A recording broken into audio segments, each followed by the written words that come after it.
What is up, Duke fans? We are back. The Duke Blue Devils are headed to the Elite Eight. It is a very, very exciting time of the year.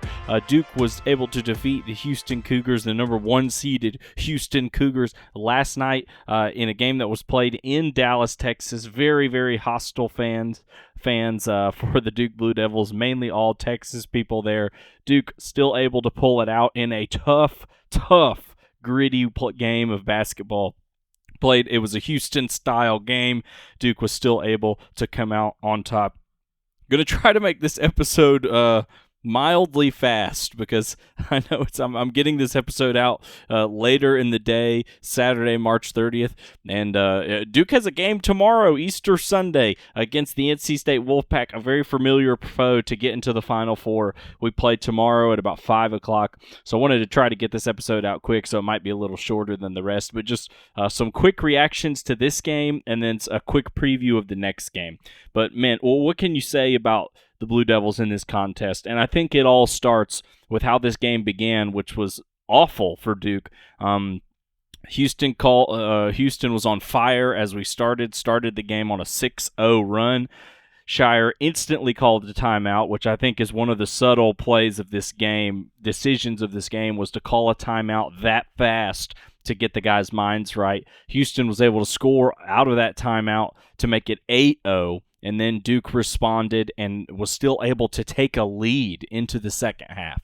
If you know anything about Duke, and if you're a fan, if you watched nearly every Duke game like I have, you know that this Duke team sometimes has a propensity to start really slow, and sometimes it can get away from us, and it feels like we're always sitting here at the end of the games being like, man, if we hadn't just got destroyed in the first 5 minutes, we would have won. I remember the last Carolina game in Cameron thinking, gosh, if we didn't have that first 5 minutes, Duke wins the game. And this one felt like one where, even though it was an 8-0 start, it felt like it was going to be one of those games where we're sitting here at the end thinking if we had played better in those first 5 minutes, we would have won. But that's not what happened. In fact, Duke more than made up for it just in the first half, leading 23-22 at the break. Really low-scoring game. Even in the second half, it was a really low-scoring game. That's kind of how Houston plays. Houston, we've heard all week about how tough they are, how defensive they are. I think they were the number one team in the net rankings for most of the season, maybe even leading up to this game. I believe they were the number one in KenPom until their last game against A&M, which bumped them to the number 2 spot. So by some metrics, the Houston team that we just beat is the best team in the country. Now, I'd be remiss to say that Houston had a serious injury in this game. Jamal Shed, who is, most people would say is Houston's best player. He was injured with about 5 to 7 minutes to go in the first half. Severely sprained ankle.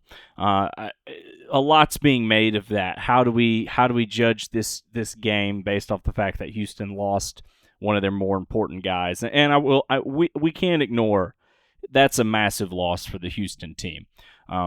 Houston is not a deep team. They don't play a lot of guys off the bench that have that kind of experience. He's a Naismith Player of the Year finalist. It's impossible to look at this game without that angle. However, injuries are a part of this game. People tend to forget Duke is also missing one of its starters. Caleb Foster was starting even over Tyrese Proctor until he got hurt in the game at Wake Forest and hasn't been able to play again. He won't play again for the rest of this season. So Duke is missing one of its star point guards as well. Now, I'm not saying that loss is equivalent to Shed's. I don't think it is.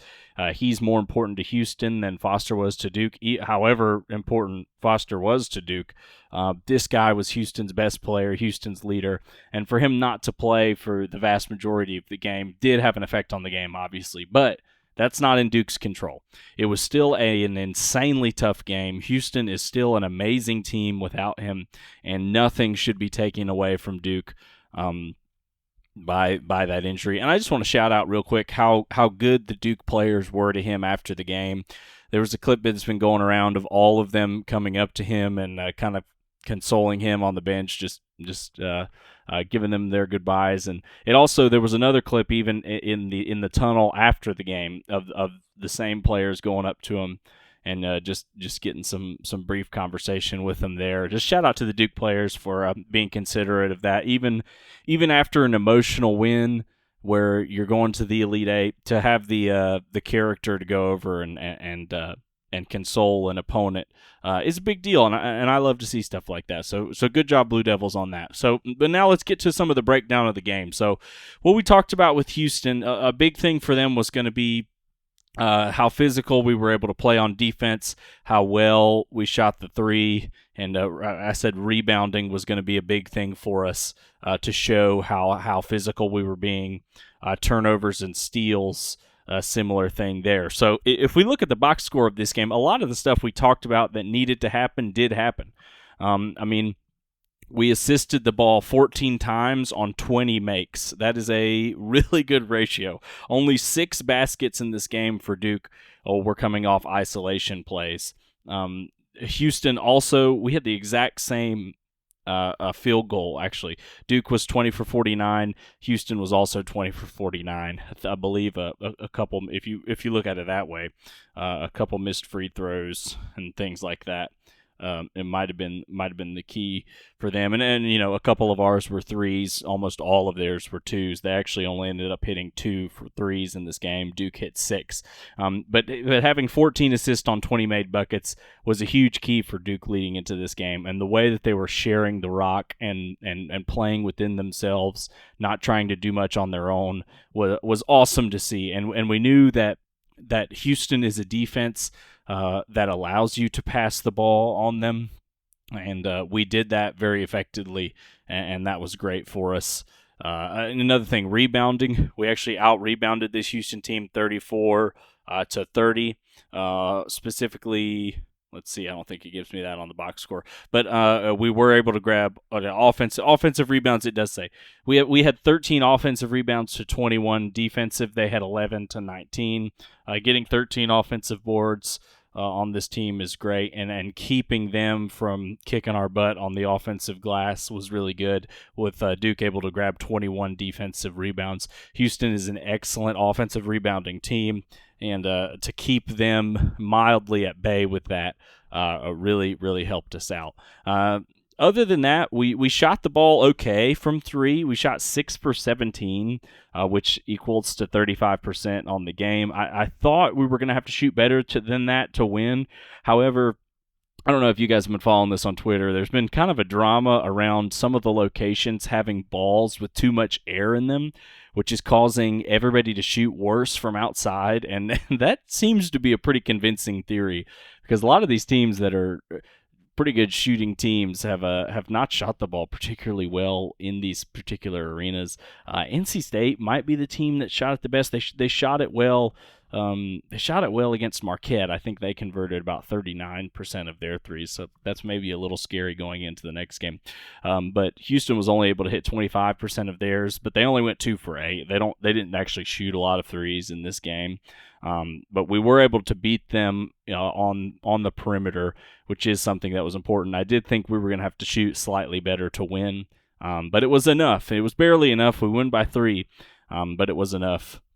And other than that, we did turn the ball over more than I like. A lot of that was in that first 8-0 run. I think we started the game with 3 turnovers, ended up with 14 on the game to their only 10, so we lost the turnover battle, which was key to Houston having that big lead in the beginning. If they don't have that big lead in the beginning, this could have been a slightly more comfortable game for Duke.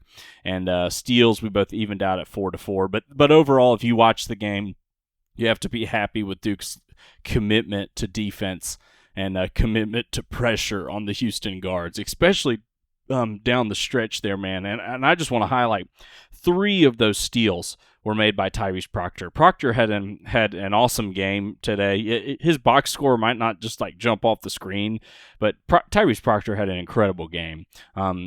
2 of those steals, I believe, were on back-to-back possessions with less than 3 minutes on the clock. Duke up 4, Houston with the ball. So massive offensive chances for Houston. And they were actually shooting the ball at a high percentage in the second half. I mean, in the second half, they shot 50% to Duke's 46%. It was just that we were taking the ball away so many times from them. Proctor's commitment to guarding the other team's best player has just been inspiring to this Duke's defense. Just those two plays alone are huge plays of the game. Who knows what happens if Houston is able to get shots up on both of those possessions? We might be talking about a tie or even Houston taking the lead if they were able to convert on a three. But we never got to see that because of how intense Proctor's defense was, and that's maybe the biggest highlight of this game for him. He was able to hit some big shots, too, hit a three in this game. But Proctor's defense really stood out. Holding this Houston team to 51 points is not a task easily done. We have held every team that we have played so far under, or I believe, is it under 60 points or within 60 points? It's close to that. But all that being said, the defense from this Duke team has been remarkable within the tournament. Just been insane. Yeah, I'm looking at scores now. We held Vermont to 47, James Madison to 55, Houston to 51. We have held every team to below 60 points in this tournament. If I was a team looking at playing Duke, that would really scare me. If I'm NC State looking at that intimidates me because I think they need to score more than that and able to win. And a Duke team that is playing that well a defense on a pretty good offensive team. Houston, granted, is a defensively led team, but they were putting up the most points out of anybody over the first two games of this tournament and even later in the year. It's no small task holding any team to 51, let alone a one-seeded Houston in their home state, not too far from Houston in the city of Dallas. Awesome commitment to defense from Duke, and they were locked in. After that first couple minutes where they kind of got punched in the face, they responded in a way, and that's something I want to highlight too. Early in the year and even late in the year, when Duke was punched like this, we just weren't seeing them respond like they did in this one. It's the effort on the floor from Duke was crazy in all of these tournament games, and especially in this one where we needed the most effort. Everyone out there was giving it their all, including, gosh, you wouldn't tell it by the stat sheet, but maybe the player of this game, Ryan Young. Mark Mitchell had a not good game. It's okay to just come out and say that. This just wasn't his night. And it hasn't been his night for a couple games now. I'm hoping Mark can respond well and have a good game at NC State, which he's done in the past. But Ryan Young changed the complexity of this game when he came in response to that run. He gave Duke another big, and because Houston's bigs, their biggest player on the floor was 6'9", really stocky and strong, don't get me wrong, but they didn't have like a dominating 7-foot guy, and those seems to be the games where Ryan Young struggles. If there's a big that can take him out to the perimeter or just tower over him, he's not going to guard him that well. But when bigs are around his height, he has the bulk to be able to put up with them, and we know that his effort around the ball, around the rim, is spectacular. The way he goes after loose balls and rebounds, and his defense and his effort around the glass really affected Houston. They weren't able to get offensive rebounds. He was defending well. Ryan Young changed this game in so many ways. Actually ended up playing more minutes than Mark Mitchell, and I think had he not fouled out, he would have even played more than what's on the stat sheet. They finished at Ryan Young played 23 minutes, Mark Mitchell 20. I think that number would have even been higher if Ryan hadn't fouled out of this game. He got a really sensitive whistle in this one. They were calling him on everything, things that I didn't think needed to be called, but that's just the way the whistle turned this time. We also talked about the officiating was going to be a big factor in this game. It was more so in the first half. Duke was able to get Roberts into trouble. One of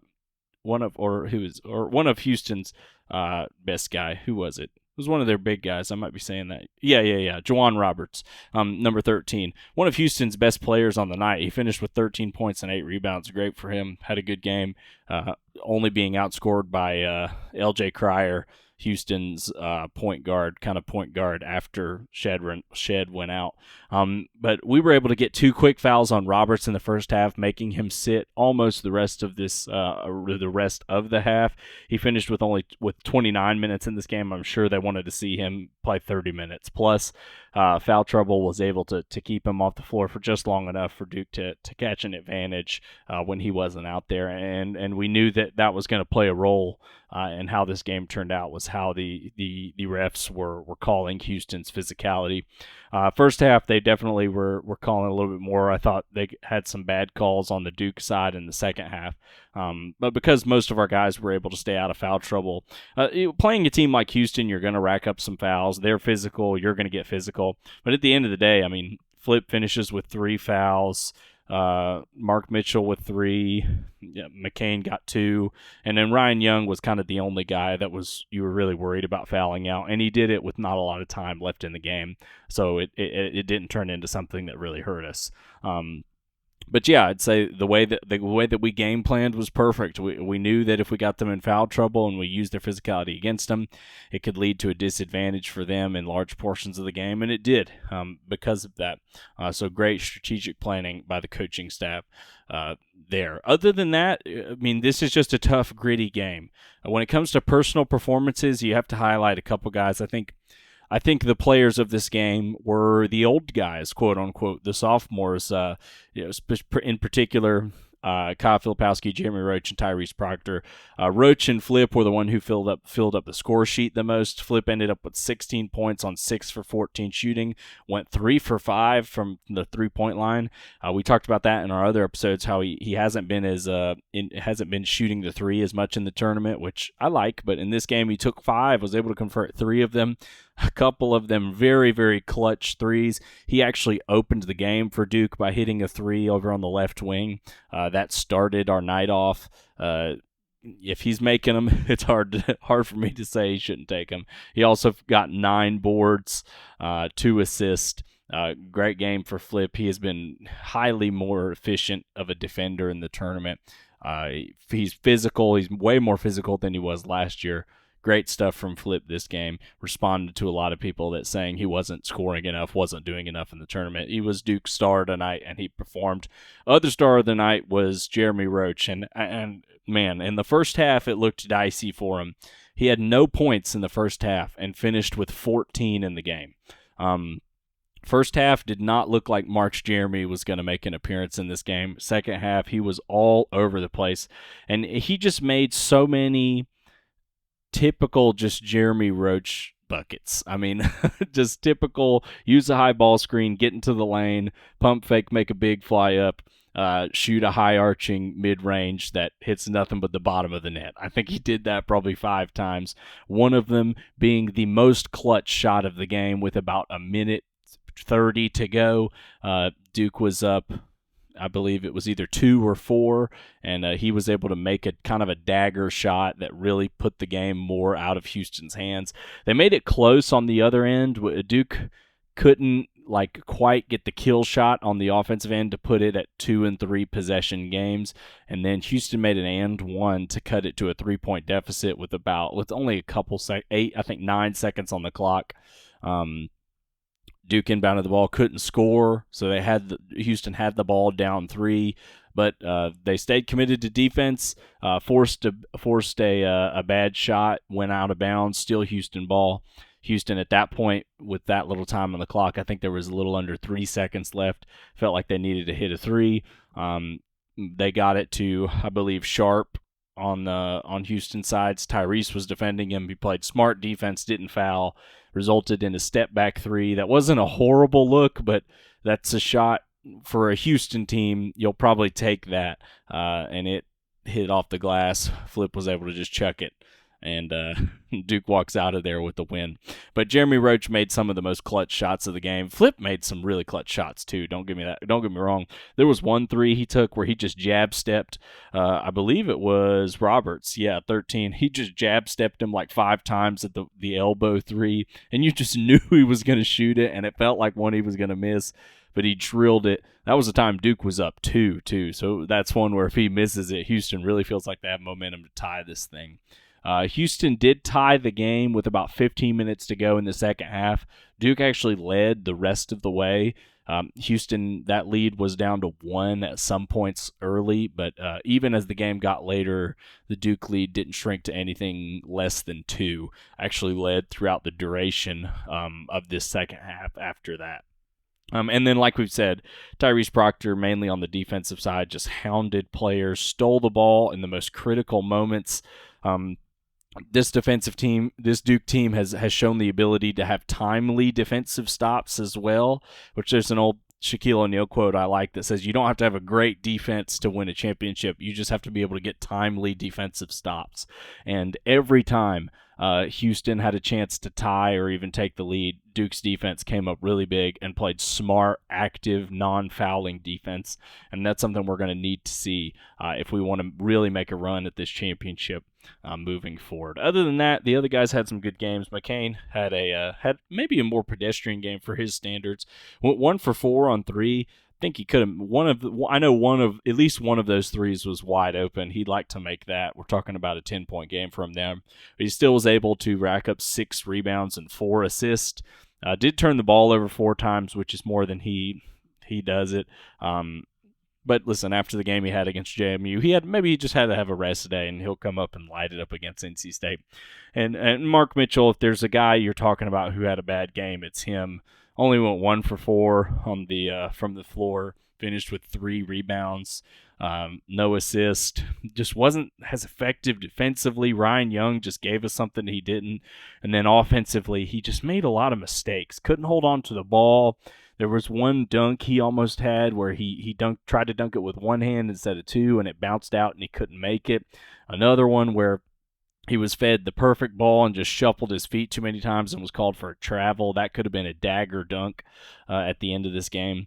I trust in Mark. I think he'll get better, but his performance in this game wasn't great. You just have to be honest with that, and we're hoping to see something better, and we'll need a better performance from him against NC State. As I don't know if the NC State game is as much a Ryan Young game as this one was. But an awesome win from Duke. This is just quintessential tough Duke win for a team that everybody called soft. It's kind of poetic justice that we face what everybody called the toughest team. I mean, everybody characterized them as tough, and for this team who it's been said that they had no dogs on this team. It's been said that they were soft. For them to win on basically not on a road game, but in their home state where there are a lot more Houston fans, for them to out-tough this Houston team is massive for this team. And he got to be huge for their confidence moving forward. I think that's all I'm going to say on this one. A quick breakdown. It's still like 20 minutes at this point. But let's move on. We're facing a very familiar foe, the NC State Wolfpack. Who would have thought a couple weeks ago that we'd be sitting here playing NC State with a chance to go to the Final Four? I would have felt awesome about that a couple weeks ago. Now I don't know how well I feel with the magical ways they've been playing with. Now, I don't want to ignore that I do think they've had a favorable draw. And I hate, by the way, so much talk online is talking about how Duke got an easy path to the Final Four. I despise that. I think beating a number 1 seed Houston, how is that easy? Everybody thinks JMU was soft, but before the game, JMU was picked to upset Duke in a bunch of... Jay Billis picked James Madison to beat Duke. They just crushed Wisconsin, who was the 5 seed. James Madison also had a win against Michigan State at Michigan State to open this year. And so before that game, everybody says JMU's underseeded. They're underseeded. They should have been a higher seed. They're going to beat Duke. They're going to upset Duke. They're the best mid-major, and then we crush them by almost 40, and then everybody says, oh, this is the easiest path ever. So which one is it? And then we have to play Houston, and yeah, the injury to Shed really sucks for Houston, but you still have to beat the team that's in front of you, and Houston, even without him, is still an excellent team that we disposed of. So I hate that, but NC State, as much as I just said, I do think they've had a favorable draw. But once again, they've had to beat everyone in front of them. Their draw so far has been Texas Tech, a good team that they beat. Then they got Oakland, who is coming off a fresh Kentucky win. I think they would have picked to play Oakland rather than Kentucky. And they ended their Cinderella run to really get going on their own. And then they get Marquette, a team that I did say if I wanted a 2 seed in Duke's bracket, I think Marquette is the team I would have wanted to play as a 2. And they apparently thought that too, because they beat Marquette handily yesterday. It was a great game from them. Now, there's a couple things from that game I think Duke can take away. Number one is I thought Marquette's defensive strategy against State was not good. They were double-teaming Burns, and I'm not always opposed to double-teaming Burns, but they were double-teaming him when he was 10 feet out, 15, 20 feet out from the basket still. And that left a ton of room for him to pass and create. DJ Burns actually only finished with 4 points, and it was their goal to shut him down, and sure, they stopped him from scoring, but the result was DJ Horn and Middlebrooks and O'Connell and Morcell were getting all of these wide open looks. I mean, it felt like Horn was getting so many good looks in this game off of passes from DJ Byrne. And still, Marquette would have been in this game had they been able to hit threes at a decent pace. I mean, they had a terrible three-point shooting percentage. I think they finished, I believe they finished shooting 12% from 3. I'm trying to pull up the box score now. But they couldn't hit anything in this game, which was quite shocking for them. They're a team that doesn't shoot the 3 particularly well, but they certainly shoot it better than that. And yeah, it was 12% from 3, and they shot a lot of them too. I think they attempted 25 plus, maybe around 25 threes, and only hit 12% of them. And had they hit a couple more of those, I mean, if they shoot 30% from 3, they might have won this game. And that's, I think, kind of a pedestrian average from them. And it's not like, I don't even think NC State statistically has defended the 3 okay in this tournament. But if you watched Marquette, I just, so many of those threes were awesome looks. I mean, they were taking threes that's like, yep, that looks like a shot, it goes in, and it just bounced. And maybe part of that's the ball thing, overinflated balls. Didn't seem to affect NC State on the other side. I think they hit 39% of their shots, so kudos to them. I'm not saying the ball thing was an excuse, by the way. NC State was able to hit shots with the same ball. But Marquette just shot the ball awful from the outside. If they hit more of their outside shots, we're talking about facing Marquette and not NC State. So to use that, to translate that into what Duke can do in their game, one is be very careful when or if you double DJ Burns. I remember in PNC Arena when we beat NC State by 15, I believe, our strategy was to not double DJ Burns almost ever, let him get his, and just limit NC State shooters and outside shots. And just force DJ to make all those circus shots. Now, he made a bunch, and he probably will make a bunch again. But I like that strategy more because it forces everything to rely on one player for NC State. And if he has an off night or if he just misses some shots that are difficult, if we're shutting down everybody else, it's going to be hard for them to score points against us. Another thing that you got to do with Burns that Marquette was dreadfully not taking advantage of, and maybe it's because they don't have the personnel, but they were not making DJ work at all on the defensive side. He was able to pretty much just stand around and not guard anybody. Duke cannot afford to do that. You have to, whoever Burns is on, you got to at least set some screens with him, make him come out to the perimeter, just make him move, make him active, make him actively defend drivers. Man, if we could get him into foul trouble, even better. But that can only happen when you're forcing him to play defense. And DJ is an awesome player. I love watching him, but he's not the most typical athletically gifted guy in the world. And if we can get him really moving on the defensive side of the ball, one, I think that's going to be a good matchup for us. I like any of our guards being able to break him down on the perimeter. And two, that's not going to make him play as well offensively if he's worn out from playing defense against this Duke team. So just big thing for Burns for me is be careful when and if you double him. If he's way down on the low post and there are not a lot of passing threats, I'm fine with bringing a double team. But for the most part, I like single coverage on DJ Burns and just shutting down the rest of this NC State squad. Because what's really carried NC State to this point in the tournament is that the other guys on their team have performed in each and every game. O'Connell, Marcel, Middlebrooks have all had games where they have hit incredible shots, clutch shots, particularly from three. And if you're talking about Marcel on some drives, Marcel has had some awesome takes to the basket. I would rather let DJ go, put Ryan and Flip on him, let him cook a little down there. Let's see if he has an off night. But man, we better make sure we shut down DJ Horn. Because if both of them get going, then you're in trouble with this NC State team. If one of them's going, Duke can probably outscore them on the other end. Other thing I think is going to be really important for this Duke team, and we just talked about it with Marquette, hit your outside shots. I don't think NC State is all that great at defending the three-point. I think a lot of it was Marquette missing shots.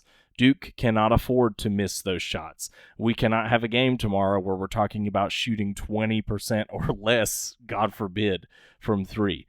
Now, I'm not particularly worried about that because even with the quote-unquote overinflated ball drama, Duke still shot the ball 35% yesterday, and I think that can only go up.